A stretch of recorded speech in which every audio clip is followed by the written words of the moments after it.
Regresamos a Giro en U, la ciudad vive en la U, con nuestros invitados especiales. Entonces, doctor Carlos, estábamos hablando con ustedes y estábamos diciendo que hay diferentes materiales para las impresoras 3D, pero ¿cuál es la mayor ventaja que tiene acceder a esas tecnologías y que ya la gente después pueda imprimir o pueda construir a través de esas impresoras?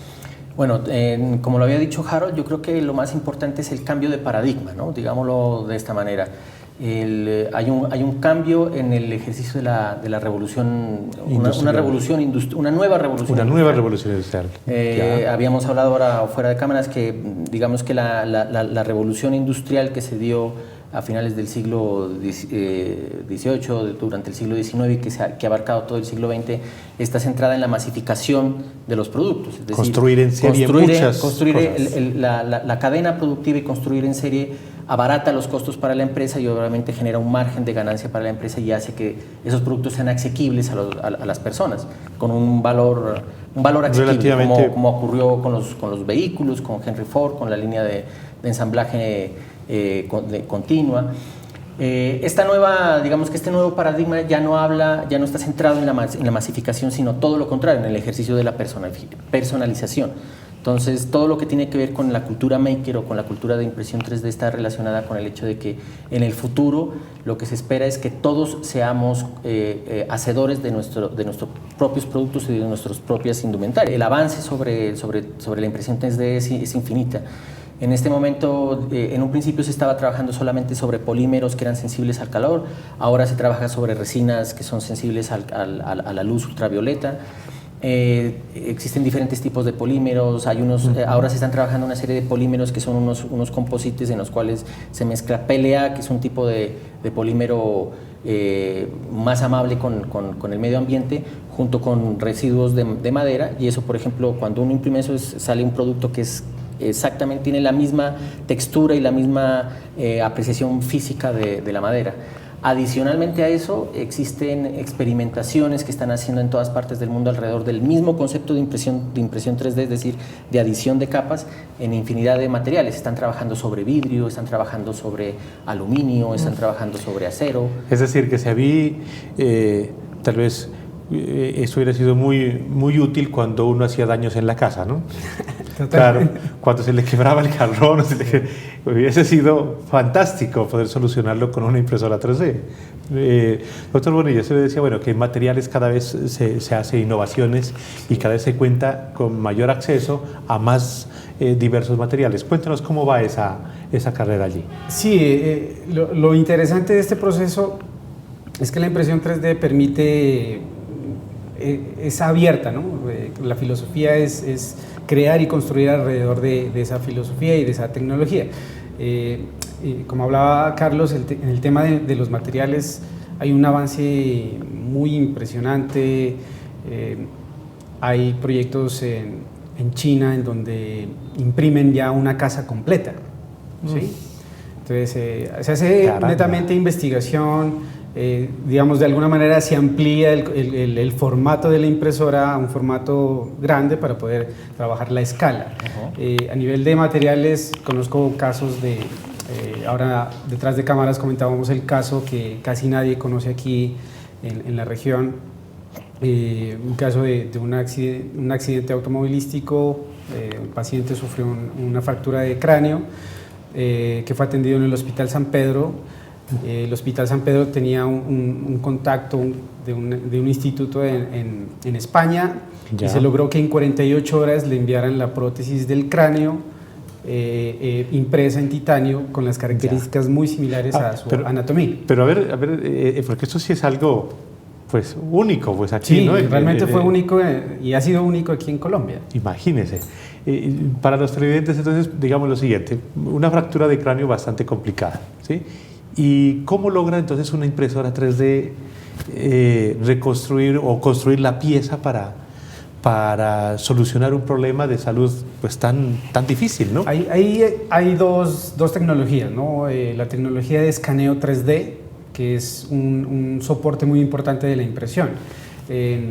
Es complementario. Es complementario, ¿no? Hay un claro. caso, por ejemplo, ahora se están desarrollando prótesis de personas amputadas, las hacen muy cercanas, por ejemplo, le escanean la pierna que tiene. La pierna que tiene, claro. Y la prótesis queda muy exacta y muy similar a su anatomía, entonces hay una cercanía en ese sentido. Entonces claro, ¿no? el escaneo 3D es un complemento muy importante. ¿Qué campos, digamos, que en este momento han apropiado aún más las impresoras 3D? Bueno, Harold pone el ejemplo de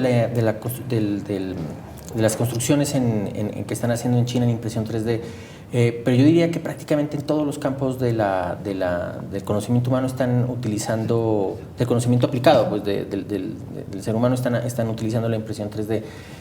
Se lo está utilizando ahora que estaba hablando Harold de la impresión de las casas, estaba recordando, hay otro proyecto que está trabajando impresión 3D de cerámica, que es muy interesante porque obviamente los productos que ofrece la impresión 3D de la cerámica son completamente diferentes. Es decir, rompemos las restricciones que daba la típica utilización de la barbotina y del manejo de los moldes. Esto rompe completamente las posibilidades formales y de experimentación que puede hacer una persona trabajando sobre cerámica, ¿no? O el trabajo de impresión 3D para comida. Digamos que esa es una área que está todavía en una investigación incipiente, pero digamos que es una de las cosas que más llama la atención porque obviamente la impresión 3D, digamos que es lo más cercano a lo que uno podía ver en caricaturas cuando era niño. De hecho, la NASA tiene un proyecto que es exclusivamente de impresión 3D para imprimir comida 3D para los astronautas. Y de hecho hay varios proyectos alrededor de impresión 3D. Casi que se escucha algo mágico, ¿no? Sí. Sí, realmente es... Que no alcanzaría uno a, digamos, a comprender. Es utópico. Claro, porque sería genial. En el tema de comida ha habido un aporte muy interesante y de ahí se ha desprendido una línea en el diseño denominada el food design, ¿no? Que es diseño de comida. De comida. Sí, de comida, sí, claro. Hay un proyecto muy interesante que lo revisamos alguna vez en el grupo que se llama Sugar Lab. Imprimen con el azúcar figuras muy complejas realmente que un pastelero nunca las puede lograr desarrollar. Entonces utilizan eso dentro de los adornos o los ornamentos para las bodas, ¿no? El cubo de azúcar se convierte casi que en una pequeña obra de arte porque es una obra de arte realmente. Una pregunta que me asalta allí. Bueno, y los materiales no son, digamos que hay alguna regulación en los materiales que se venden porque supongamos que alguien utilice un material de una calidad que de pronto después termine haciéndole daño al mismo ser humano. ¿Hay alguna reglamentación? ¿Se ha avanzado en eso? ¿De la calidad de los materiales? Sobre esto es interesante porque la impresión 3D, o sea, lo interesante no tanto de la impresión 3D, sino de la filosofía maker es que es un cambio de paradigma en todo sentido. Claro. Una de las cosas que está muy en boga y que sale mucho en los noticieros es, por ejemplo, la construcción de armas con impresión 3D. Entonces, exacto. Entonces, por ejemplo, ¿a dónde vamos con este cambio de paradigma? Va a una reevaluación de lo que se puede hacer, porque antes tú podías hacer ciertas cosas si tenías la habilidad para manejar herramientas, algo de electrónica, algo. En este momento tú puedes prácticamente hacer lo que quieras y con internet, que es un muy buen o muy mal maestro, junto con las herramientas adecuadas puedes hacer prácticamente todo.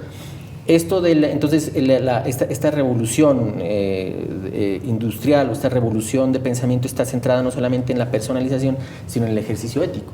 Claro. Lo que construyes es algo que tiene que servir o para tu bien o para el bien de los demás y obviamente también lo puedes utilizar para hacer daño. De hecho, en Estados Unidos ya han existido varios casos de estudio. No recuerdo exactamente de qué universidad, de una universidad de Texas que ya hizo las piezas para hacer una pistola en impresión 3D. Y de hecho, tengo entendido que comparte los archivos. Comparte los archivos. Tengo entendido que el FBI ya le suspendió la plataforma, pero tú podías entrar ahí, bajar los archivos. Y una de las cosas que da la impresión 3D es que como son archivos que son, digamos, universales, pueden ser en un formato STL, un formato OBJ, tú bajas el archivo y sencillamente es pasarlo a a la impresora y te A la puede impresora empezar, y lo hace. en un Sí. minuto puedes estar imprimiendo las piezas que él ha dejado gratuitas online. Y hablando de esto, doctor Bonilla, quisiera que nos colabore en ilustrarnos en lo siguiente. Bueno, esta revolución, porque ya la vemos como una verdadera revolución, ¿es fácil de adquirir una impresora y fácil de manejarla? Este modelo de trabajo, como decíamos desde el inicio, no es nuevo, ¿no? Cuando yo conocí personalmente la primera impresora que vi en vivo y en directo. La miró como trabajar, dices, pues, ¿no? allí. Pues me asombraba el costo, ¿no? En esa época podía estar costando unos 70, 90 millones de pesos. Esto ha ido evolucionando y realmente la apertura que tienen las impresoras 3D cada vez son más accesibles, cada vez son mucho más accesibles. Eso se fundamenta en algo, ¿no? Como tiene una filosofía de que esto sea abierto, o sea, realmente la impresión 3D es abierta, debe ser colectiva y hace parte de una línea de diseño abierto. Entonces, muchas empresas han facilitado modelos de impresoras de código abierto que son muy fáciles de adquirir y que uno las tiene que armar. Bueno, para ustedes, amables televidentes, creo que igual que para nosotros fue algo muy nuevo, no solamente novedoso, sino totalmente nuevo para nosotros, dado que nos invita a romper ese paradigma de la producción, de como yo le decía, una segunda revolución industrial, una nueva revolución que tiene su propia filosofía, tiene su propia ética, tiene su propio fondo, su propio soporte, y que va a transformar la vida de todos los seres humanos. Agradecemos a ustedes haber atendido esa invitación y de una vez los comprometo para un siguiente programa, porque hay tanto que decir sobre esta nueva tecnología que nos ha asombrado, que amerita no solamente un programa más, sino ojalá muchos más, hasta que la gente pueda acceder a este conocimiento, apropiarse de él, saber que nuestra Universidad de Nariño está con su grupo de investigación Artefacto, está abanderando esta utilización, esta apropiación de nuevas tecnologías. Entonces, amables televidentes, muchas gracias por su atención. Como siempre, les pedimos que sigan con nosotros, y por hoy, muchas gracias, muy amables, y a ustedes, maestros, muchas gracias por haber atendido nuestra invitación y quedan comprometidos para un segundo programa. Con mucho gusto. Muchas gracias, maestro Luis Alfonso.